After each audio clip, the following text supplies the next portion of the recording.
یکی از سبب هایی که گناه را میریزانده فضل العلم و العلماء، علم آموختن و با علما رفیق بودن.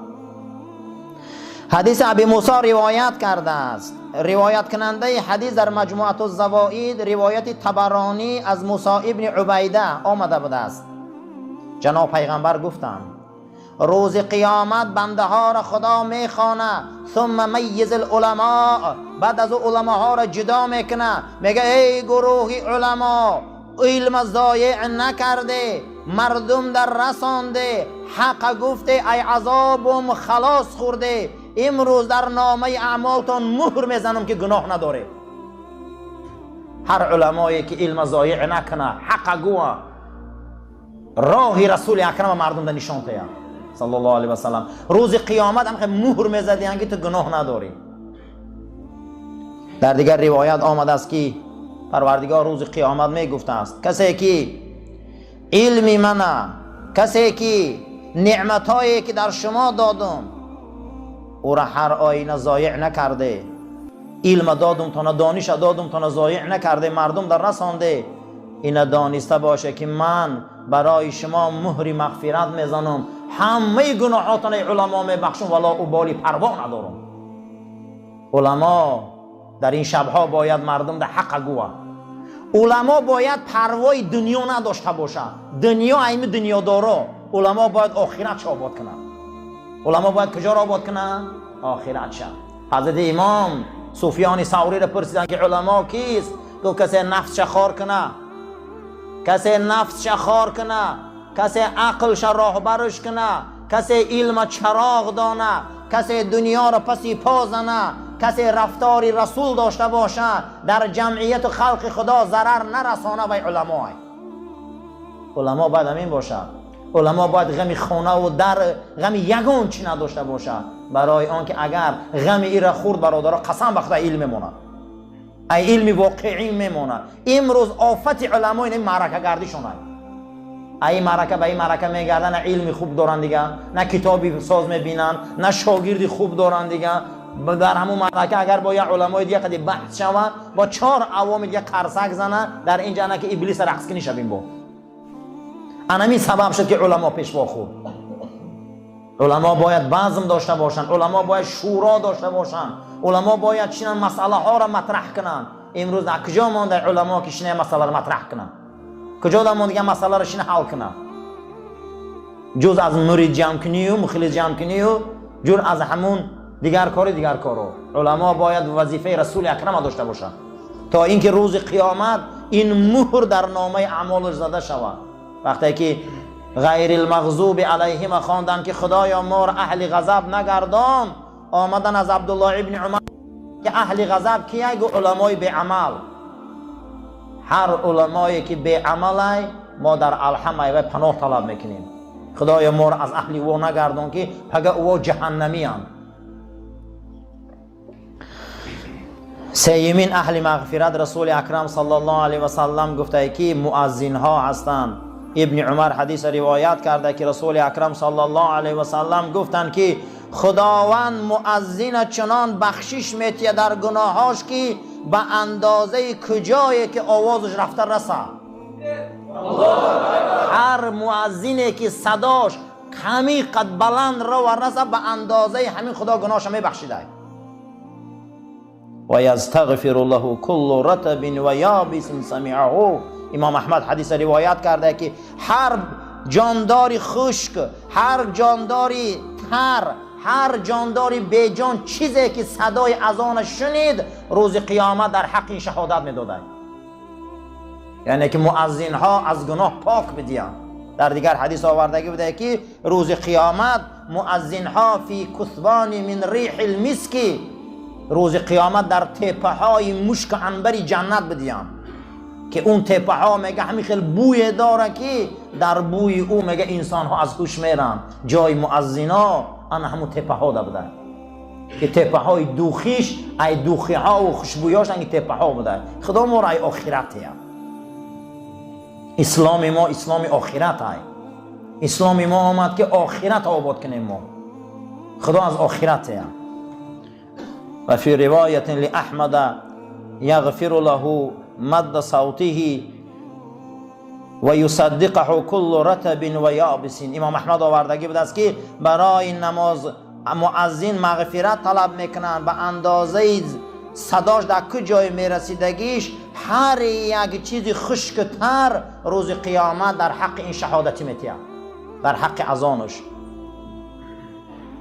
در دیگر حدیثی که امام ابو داود و غیری از محدثان روایت کردگی بود است که جناب پیغمبر صلی الله علیه و سلم فرمودند که اللهم ارشد الائمه واغفر للمؤذنین. پیغمبر خدا گفت بار پروردگارا امام ها را همیشه برای راست و رشاد هدایت کن و مؤذن ها را گناهاشون درگذر. کسی مؤذن میشده خدا گناه او را در میگذشته. رسول اکرم در حق اذانگاه دعا کرده بود است. از سعد ابن ابی وقاص روایت بود است که از پیغمبر خدا صلی الله علیه و سلم هر کسی برآورد مؤذن اذان گوش کنه و تکرار کنه، بعد از او گوه اشهد ان لا اله الا الله وحده لا شریک له و ان محمدا عبده و رسوله رضیت بالله ربا و باسلام دینا و بمحمد صلی الله علیه و سلم رسولا. همین گپ گوه پروردگار تمام گناهاشو میبخشه. در وقت اذان گپ زدن گناه های، باید ما احتیاط باشیم. همچنانه که پیغمبرت حضرت محمد مصطفی صلی الله علیه و سلم فرمودن هر کاری که شما میکنه ابلیس میبیاد دام خشم میمونه. تجارت میکنه او میبیاد قوقانش میمونه. زراعت میکنه قوقانش میمونه. زندگی را سر میکنه قوقانش میمونه. همه جا دگو این آمده قوقانش میمونه. چی کاری که مسلمان میکرده این قوقانش آورده میمونده. لیکن پیغمبر صلی الله علیه و سلم فرمودن که شما ایدام او چی خیل خلاص میشه میدونه؟ گفتن نه فرستاده خدا. گفت با شکر. با چی خلاص میشدین؟ کی ترمه میره؟ ناشکر. کی را زندگیش کلید میشن؟ ناشکر. کی آقی پدر میشن؟ ناشکر. کی انسان دستیسه کار میشن؟ ناشکر. تمام جنایت دنیا، تمام بی‌معنیگی دنیا، تمام خار شدن ها این ناشکری است. المنت لله که در این میکده باز است. 1000 بار شکر که این منبر مسجد آباد است. 1000 بار شکر که در اینجا اگر صدها نقطه ابلیسی باشن لیکن 2 تا نقطه رحمانی هم که باشن جوابی همش میتیه. برای آن که رحمت خدا، هدایت خدا به صاحب نیست که هر کس به هیچ تیان شد. بعض انسان ها قطعی بهترین انسان ها زندگی میکنن، جوره میشن، رفیق میشن، دوست میشن، رفت آم میشن کو، لیکن از هدایت او استفاده نمیبرن. هدایت به صاحب نیست. هدایت به صاحب نیست. علما قد بسیار انسان ها رفیقن لیکن هیچ نمیآموزن.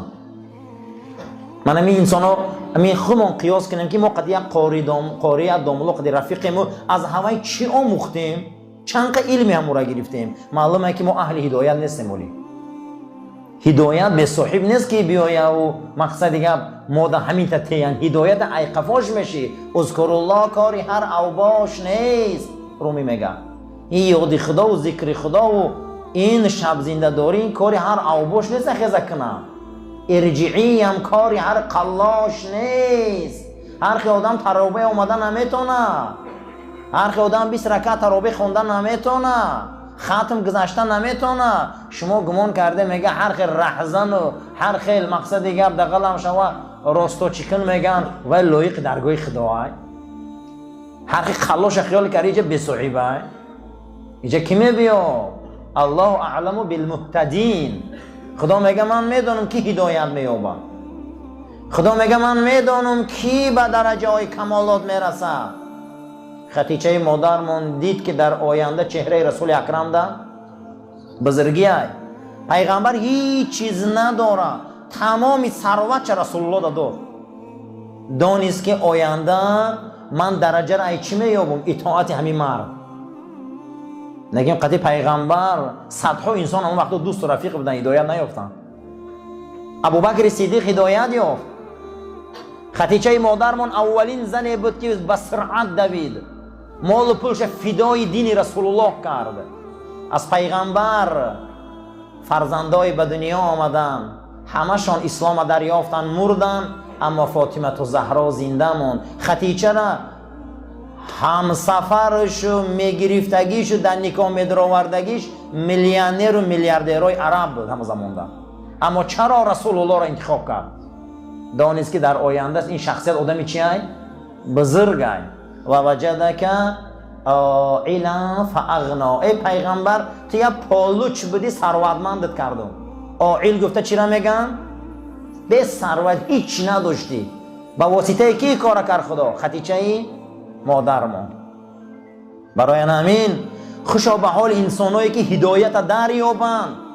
هدایت به صاحب نیست قسم به نام الله. ایخه گمان نکنیم که هدایت به صاحب نصیب همه میشوه. پیغمبر دیدن گفتن این دروغگو ای، پیغمبر دیدن گفتن این شاعر ای، پیغمبر دیدن گفتن این جن زده و شیطان زده ای، پیغمبر دیدن چی گپایی در حقش نگفتن، معلم و مجنون، گفتن یه معلمی دیوانه ای. هرخی انسان هدایت نمیابه برادر. هدایت این آسان نیست، هدایت شوخی نیست. هدایت خداوند میبینه که کدام روح و قلب هدایت میابن، امو را میگیره میبیارن. برای همین این شبها شبهای هدایت های، این شبها شبهای توفیق های. تا هدایت ای قفاش نشوه ما ده هدایت نمیتیه خدا. ایرا نغز دانیم هدایت ای قفاش میشه به هدایتت میتیه. همین روز توبهگاه کار نکردی راست شگوی یگون کس یگون چی میتیه مونا؟ همین روز توبهگاه کار میکنی به 1000 روبل کار میکنی یا 2000 یا 3000، خیلی با کلونش تا 100,000 هم کار میکنه. برای همین ای قفای کار میشی، ای قفای هدایت میشی، میبیایی ترابه را میخونی. این زمزمه های قرآن رنگ قیراق ای، رنگ نجدک ای، رنگ ریگ ای. دیل ساهیش دادن میگیره، ساهیش دادن میگیره، زنگا ریختن میگیره، ریختن میگیره. آستانسه این چشم آب میبیا، آستانسه این چشما نم میبیا، گریه میکنه آدم. چی با؟ برای که قرآن میشوه او را.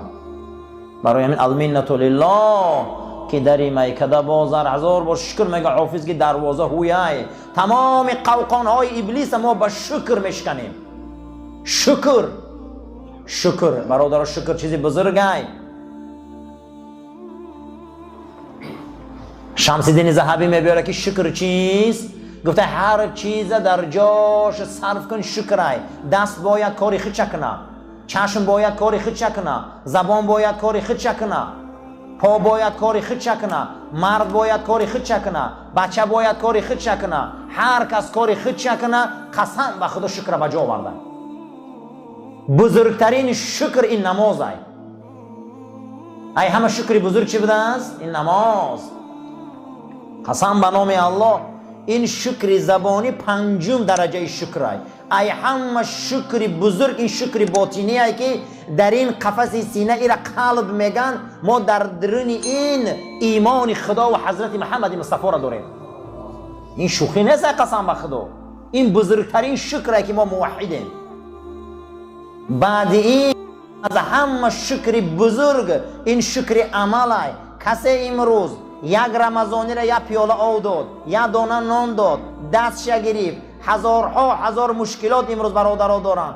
حتی پیامبر گفت بین خودتان و بین جهنم به واسطه نیم دانه خرما هم باشه دیوار کنه. این چنین نیم دانه خرما هم باشه بته که بین شما و جهنم محکم شود. این هم شکره. شکرها زیادن. خوشا به حال انسانی شکرها رو فهمه. شبهای مغفرت ای. یکی از دیگر مغفرت ها حدیث ابن عباس روایت میکنه. راوی حدیث در کتاب امام احمد بده، ترمذی بده است. حدیث از معاذ ابن جبل هم آوردگی بدیان، از عبدالرحمن ابن عایشه. حضرت محمد مصطفی صلی الله علیه و سلم فرمودند اتانی لیلة آت من ربی عز وجل. شب از جانب خدا پیش من آمدن. سبحان الله. از جانب خدا مهمانا پیش رسول اکرم می اومدن. ملائکه آسمانی پیش من آمدن.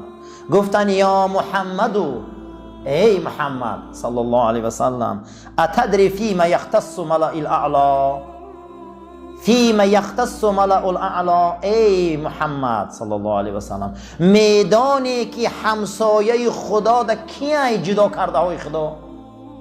میدانی که در او همسایگی پروردگار و قطع پیامبران میدانی کیای خاص شده جدا شده؟ گفتم بله میدانم. آن کسایی که آن عملهایی که گناه میریزونه و پاک میکنه. بعد از او گفت کنیک بنابر که برای ما چیه او؟ گو گناه میریزونه. گو گناه چی میریزونه؟ گو کسی نماز جماعت میبیا، کسی نماز جماعت می آمده گناهاش میریخته همسایه الله بوده. برای همین یکمین چیزی که ما را همسایه الله میکنه 5 وقت نماز در مسجد خواندن است. اگر مجبورم که باشیم در دیگر جاها هیچ گپ ندارد از ضرورت، لیکن آدمی آزاد باید در مسجد خونه. یه وقت یافتی مسجد بیا، اگر خیلی کار باشه حرکت باشه همون جدم کوشش کنه که 2 کس 3 کس جماعت خانی ثواب دریابه. 3 کس جماعت میشه و همون جدم باشه کجای ده باشه، نباشه تنها خانه همون 1 ثواب میگیره. دویمش چیه؟ گو ای محمد صلی الله علیه و سلم، گو اسباغ الوضوء فی صبرات، در این 5 وقت نماز خنکی و وزبینی ها اینها طهارت میکنن به پرگی. کسی این طهارت میکرده است، کسی این طهارت برای نمازاش میکرده، کسی برای نماز طهارت میکنه بدنش پاک میکرده، با این آب طهارت بدنش شستشو میکنه و پاک میکنه برای ادای نماز، این همسایه خدا بوده. فردا در ملأ اعلا همسایه رسول اکرم بوده. این گناه را میرزونه. سیون گفت چیه؟ گفت انتظار الصلاة بعد الصلاة.